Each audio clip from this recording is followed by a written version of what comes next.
All right, here we are at video 2, section 6.2b, example 3. Holy mother. All right, so I'm going to get better at this as we move. So I'm going to go ahead and draw an axis, because the first thing I want to do, of course, is draw a picture. This is my x-axis, and this is my y-axis.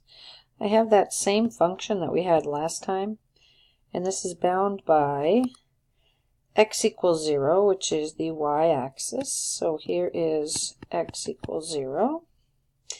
And it is also bound by y equals 4. So we should probably count up 1, 2, 3, 4.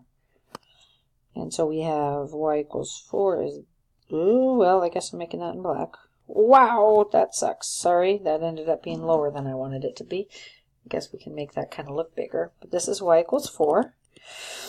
And then lastly, we have y equals 1/2 x squared. And we know that at 1 it's going to be at a half, and at 2, I believe we decided that that was going to be at 2, right? For golly's sake. And if we plug in 3, that's going to be a little bit higher, so just going to go ahead and draw it on this side. So this is the region that I'm looking at.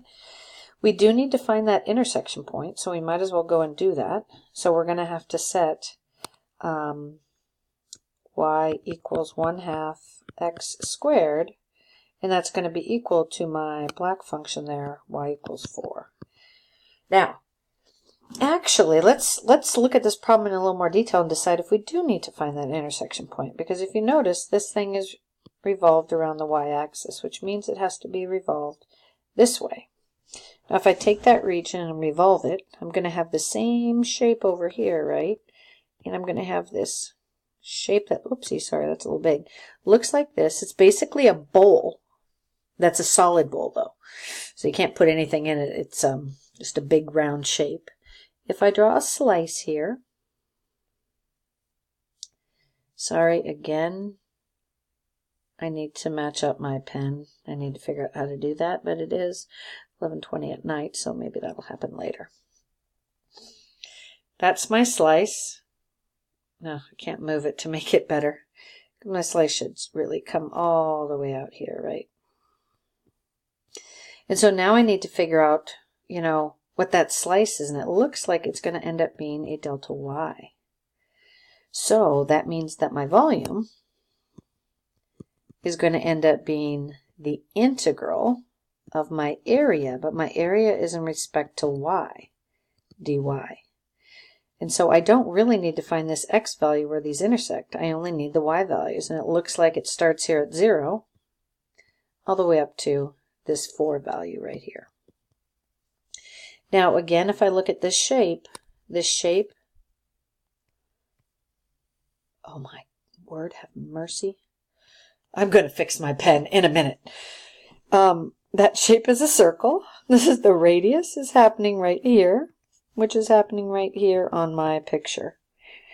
Now that radius does have something to do with this function, but that's an x value right here. So I'm going to need to solve this guy for x. I can multiply 2 on both sides of the equation, and then I can take the square root of both sides.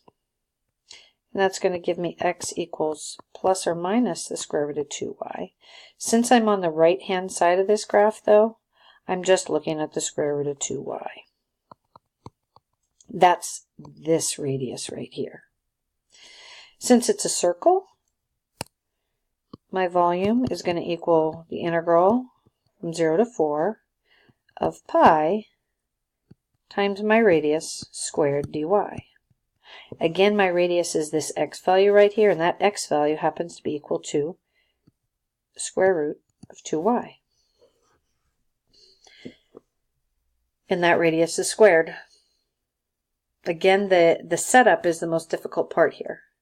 After this, if we want to integrate this, you know, I end up with pi times, since I'm squaring the square root, 2y dy.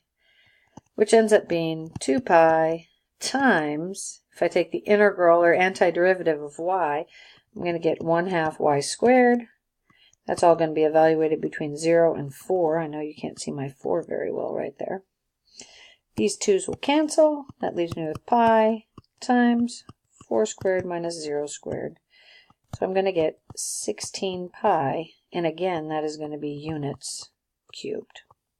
So this is how to find the volume of a region if we're revolving around the axis y, around the y-axis. Good grief.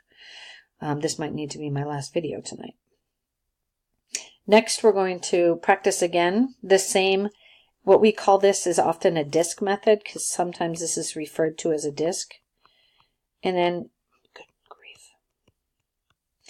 And then we'll look at the washers that I briefly talked about on Friday.